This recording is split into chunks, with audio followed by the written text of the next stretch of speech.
കർത്താവിന്റെ ഉന്നതമായ നാമത്തിന് സ്തോത്രം ചെയ്യുന്നു. കർത്താവിന്റെ വിശുദ്ധ പൗരോഹിത്യത്തെ മഹത്വപ്പെടുത്തണമേ.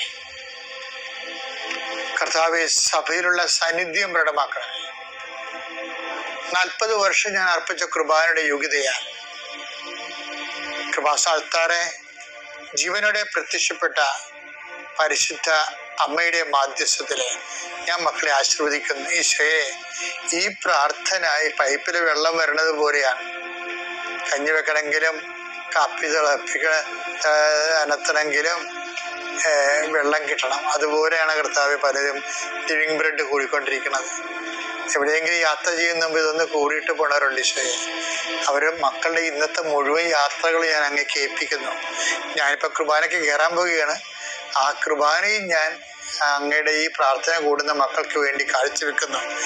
അവരുടെ കണ്ണുനീര് ഉപ്പണം കർത്താവെ. അവർ പോകുന്ന ഇടങ്ങളിൽ നീ അവിടെ കൂടെ പോകണം. പലരും ഒറ്റക്കാണ്. പലരും അവർ ഒറ്റക്ക് പോയിട്ട് നടക്കാത്ത പല കാര്യങ്ങൾക്ക് വേണ്ടിയാണ് പോണത്. ഓഫീസിലായാലും കോളേജിലായാലും സ്കൂളിലായാലും പരീക്ഷക്കായാലും ജോലിക്കായാലും ഇൻ്റർവ്യൂവിനായാലും മറ്റ് റവന്യൂ ആയിട്ടുള്ള കാര്യങ്ങൾക്കായാലും കർത്താവ് അങ്ങയുടെ മക്കൾ പോകുന്ന ഇടങ്ങളിലെല്ലാം മുഖത്തെ ആവേശപ്പെടുത്തുന്ന അങ്ങയുടെ അഭിഷേക വചനമാണ്.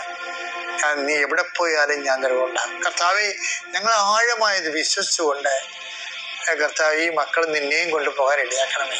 അമ്മേ, പരിശുദ്ധമേ, സമയത്തിൻ്റെ അധികാരി സഞ്ചാരി മാതാവേ, അങ്ങനെ മക്കളുടെ കൂടെ സഞ്ചരിക്കണമെന്ന് പ്രാർത്ഥിക്കുന്നു. കടകമ്പോൾ നടത്തുന്നവരെ ഓർത്ത് ഞാൻ വേദനിച്ച് പ്രാർത്ഥിക്കുന്നു. കർത്താവെ, കട പൊട്ടിപ്പോകാൻ പോണവരുണ്ട്, കടം കയറി മുടിഞ്ഞവരുണ്ട്, ജപ്തി നടപടി നേരിടുന്നവരുണ്ട്, മക്കളെ ഓർത്ത് വേദനിക്കുന്നവരുണ്ട്, മക്കൾ തെറ്റായ ബന്ധങ്ങൾ അകപ്പെട്ടു പോയവരുണ്ട്, മക്കള് പല കാര്യം വിളിച്ചു പറഞ്ഞിട്ട് മാതാപിതാക്കന്മാർക്ക് സഹായിക്കാൻ പറ്റാത്ത രീതിയിലായിട്ടുള്ളവരുണ്ട്. എന്ത് ചെയ്യുന്നറിയാമ്പോൾ നട്ടം ചെയ്യുന്നുണ്ട്, കേസകപ്പെട്ടവരുണ്ട്, പിരിഞ്ഞു താമസിക്കുന്നവരുണ്ട്, ഐക്യപ്പെട്ട് ജീവിക്കാൻ ആഗ്രഹിക്കുന്നവരുണ്ട്. കർത്താവ് അവരെല്ലാം എൻ്റെ കർത്താവിൻ്റെ ഉന്നതമായ നാമത്തിൽ സഭയുടെ അധികാരത്തിൽ കുരിശിൻ്റെ അടയാളത്തിൽ ദൈവശക്തിയായി ഞാൻ ആസ്വദിക്കുന്നു. കർത്താവെ, മക്കളില്ലാത്തവരുടെ സങ്കടം നീ കാണുന്ന കർത്താവെ. പിരിഞ്ഞു താമസിക്കുന്നവരുടെ ഒറ്റപ്പെട്ട് ജീവിക്കുന്നവരുടെയും കർത്താവെ പലരെയും വിളിച്ചോണ്ട് പോകേണ്ടി വരും. കർത്താവെ, അവരെ വിളിച്ചോണ്ട് പോകാൻ ഇടയാക്കണ ഈശോയെ. അവർ ജീവിത പങ്കാളി അവരെ നിരാകരിച്ച ജീവിത പങ്കാളികൾക്ക് മനസ്സാന്തം ഉണ്ടായി അവരെ ഒന്ന് വിളിച്ചോണ്ട് പോകാനോ ഫോൺ വിളിക്കാനോ കർത്താവെ ഇടയാക്കണമെന്ന് പ്രാർത്ഥിക്കുന്നു. ഈശോ, ഒന്നും അസാധ്യമില്ലാത്തവനെ, അങ്ങനെ ഒരു നിമിഷത്തെ അഭിഷേകം കിട്ടിയാൽ അങ്ങയുടെ മക്കളെല്ലാം ഐക്യപ്പെട്ട് സ്നേഹപ്പെട്ടുള്ള ഈശോയെ. ഏതെല്ലാം മേഖലകളിലാണ് നിങ്ങൾ വിഷമിക്കുന്നത്, ഏതെല്ലാം വ്യക്തികൾ ഓർത്താണ് നിങ്ങൾ സങ്കടപ്പെടുന്നത്, ഏതെല്ലാം വിഷയം ഓർത്താണ് നിങ്ങൾ സംഭ്രമിക്കപ്പെടുന്നത്, ഭയപ്പെടേണ്ട, ഞാൻ നിന്റെ കൂടെ ഉണ്ടാകുന്ന അളിച്ചത് കർത്താവ് ഈ കുരിശിന്റെ ശക്തിയാൽ. എൻ്റെ പൗരോഹിത്യത്തിൽ 40 വർഷത്തെ കർത്താവിൻ്റെ ശുശ്രൂഷയുടെ യോഗ്യതയാൽ സർവോപരി കൃപാസ്ഥാനത്താരും ജീവനുടെ പ്രത്യക്ഷ മാതാവിൻ്റെ മധ്യസ്ഥ നടന്ന ലക്ഷക്കണക്കിന് പ്രാർത്ഥനകളുടെ ശക്തിയാൽ പിതാവിൻ്റെയും പുത്രൻ്റെയും പരിശുദ്ധനാമത്തിൽ നിങ്ങളുടെ ഇന്നത്തെ ദിവസത്തെ ഈശോ തലങ്ങും വിലങ്ങും ആശീർവദിക്കട്ടെ. പ്രിയപ്പെട്ടവരെ, ഇന്ന് ഡിസംബർ 21-ാം തീയതി ഞാൻ കർത്താവിനിക്ക് തിരുപ്പട്ടം നൽകിയ ദിവസമാണ്. നിങ്ങളെ എനിക്ക് വേണ്ടി പ്രാർത്ഥിക്കണം. 40 വർഷം തികയാണ് ഇന്ന്. ഇന്നത്തെ കുർബാനയിലും പ്രാർത്ഥനകളിലും ഒക്കെ എന്നെ ഓർക്കണമെന്ന് പ്രത്യേകം ഓർപ്പിക്കുന്നു. എൻ്റെ പ്രിയപ്പെട്ടവരെ, ഇത് നമ്മൾ ഇന്നലെ കണ്ടതിൻ്റെ ബാക്കിയാണ്. അതായത് പ്രതിഫല, ഞാൻ പറഞ്ഞില്ലേ, ദൈവമായിട്ട് ഒരു ആത്മബന്ധത്തിലെ അനുദിനം പുരോഗമിക്കുന്നതിന് നമ്മളെ സഹായിക്കുന്ന ഒരു ടിപ്പാണ് പ്രതിഫലം പ്രതീക്ഷിക്കാതെ. ലൂക്ക 6:35. തിരിച്ചു കിട്ടുമെന്ന് പ്രതീക്ഷിക്കാതെ മറ്റുള്ളവർക്ക് നന്മ ചെയ്യുകയും വായ്പ കൊടുക്കുകയും ചെയ്യുവിൻ. അപ്പോൾ നിങ്ങളുടെ പ്രതിഫലം വലുതായിരിക്കും. നിങ്ങൾ അത്യുന്നതന്റെ പുത്രന്മാരായിരിക്കുകയും ചെയ്യും. ഈ പ്രതിഫലം വലുതായിരിക്കും എന്ന് പറഞ്ഞല്ലേ, ആ പ്രതിഫലത്തെ കുറിച്ച് മത്തായി ശ്ലീഹ പറയുന്നുണ്ട്. മത്തായി 5:11-12.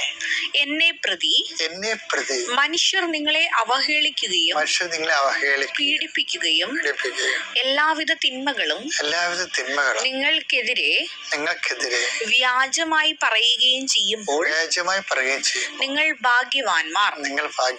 നിങ്ങൾ ആനന്ദിച്ചാഹ്ലാദിക്കുവിൻ. സ്വർഗത്തിൽ നിങ്ങളുടെ പ്രതിഫലം വലുതായിരിക്കും. അപ്പോൾ തിരിച്ചു കിട്ടുമെന്ന് നേരത്തെ നമ്മൾ കണ്ടത് എന്താണ്? തിരിച്ചു കിട്ടുമെന്ന് പ്രതീക്ഷിക്കാതെ നന്മ ചെയ്യുക, നിങ്ങളുടെ പ്രതിഫലം വലുതായിരിക്കും. ആ പ്രതിഫലം എവിടെയാണ്? നിത്യതയിലെ പ്രതിഫലത്തെ കുറിച്ചാണ് പറയണത്. അപ്പൊ ഇതിനകത്ത് ടിപ്സ് എന്ന് പറഞ്ഞാൽ എന്താണ്? ദൈവത്തിരുസന്നിധിയിൽ മൂല്യം ഉണ്ടാകാൻ വേണ്ടി, നമ്മളെ പരിഗണന അർഹയാകാൻ വേണ്ടി എന്ത് ചെയ്യണം? നമ്മൾ ഒത്തിരിയേറെ ഇൻവെസ്റ്റ് ചെയ്യണം. എന്താണ് തിരിച്ചു കിട്ടുക? ഇപ്പൊ ഈശോ മനുഷ്യന്മാരുടെ കൂട്ടത്തിലേതാണ് അത് പറഞ്ഞത്. അവ തിരിച്ചു കിട്ടുമെന്ന് കരുതാതെ വായ്പ കൊടുക്കുക എന്നൊക്കെ പറയണേ. പക്ഷെ നമ്മൾ ടിപ്സ് എന്ന് പറയണത് നമ്മൾ ദൈവത്തോടും ഇതുപോലെ തന്നെ ആയിരിക്കണം. കാര്യം എന്താണ്? നമ്മളിപ്പോ ഓരോ അനുഗ്രഹത്തിന് നന്ദി പറയുന്നു, ദൈവത്തെ നമ്മൾ അനുഗ്രഹിക്കുന്നു, നന്ദി പറയുന്നു. ദൈവം നമ്മൾ അനുഗ്രഹിച്ചില്ലേ, നമ്മൾ നന്ദി പറയത്തില്ല. അതിന് പകരം നമ്മൾ വേറെ വല്ലതും പറയും. ഒന്നില്ലേ മോന്തം കയറ്റെങ്കിലും നടക്കും, അല്ലെങ്കിൽ പ്രാർത്ഥനകളും കുറക്കും. അപ്പൊ ഈ ഐറ്റംസ് ആണ് ഉള്ളതെന്നൊക്കെ ദൈവത്തിന് അറിയാം, എല്ലാം അറിയാം. അതുകൊണ്ടാണ് ഇനി ഒരു കാലത്ത് നന്ദി പറഞ്ഞാലും ദൈവത്തിന് അത് പറയാത്ത പോലെ ഇരിക്കണതിന്റെ കാരണം, ഇത് കിട്ടാതിരുന്നെങ്കിൽ നീ ദൈവത്തിന് പ്രാർത്ഥനയെങ്കിലും കുറച്ച് വരുന്നേ. അതുകൊണ്ട് എപ്പോഴും നമ്മൾ ശ്രദ്ധിക്കേണ്ടത്, എപ്പോഴും ദൈവത്തിരുസന്നിധിയിൽ നിന്ന് അഡ്വാൻസ് നിക്ഷേപം ഉണ്ടാണ് നമുക്ക്. അതാണ് ടിപ്സ് എന്ന് പറയുന്നത്. അഡ്വാൻസ് സൽപ്രവർത്തികളായാലും ശരി, പ്രാർത്ഥനാ ജീവിതമായാലും ശരി, സുവിശേഷ കൈമാറ്റമായാലും ശരി, ഒന്നും പ്രതീക്ഷിക്കാതെ. ഈശോ എന്താ പറഞ്ഞത്? നിങ്ങൾ ഒന്നും പ്രതീക്ഷിക്കാതെ തിരിച്ചു കിട്ടുമെന്ന് ഓർക്കാതെ നന്മ ചെയ്യാൻ പറഞ്ഞു. അത് മനുഷ്യരോട് ചെയ്യാൻ പറഞ്ഞെങ്കിൽ അപ്പൊ ദൈവത്തിന് മനസ്സിരിപ്പ് വ്യക്തമായില്ലേ? അതേ രീതി തന്നെ നമ്മൾ ദൈവത്തോടും ചെയ്യണം. ദൈവത്തിൽ നിന്ന് ഒന്നും പ്രതീക്ഷിക്കാതെ ദൈവത്തിന് വേണ്ടി ജീവിക്കണം. എന്താ നിങ്ങൾ മൂല്യമുള്ളവരാകുകയും ചെയ്യും. ദൈവം നിങ്ങളെ പരിഗണിക്കുകയും ചെയ്യും, നിങ്ങളുടെ പ്രാർത്ഥനകളെ.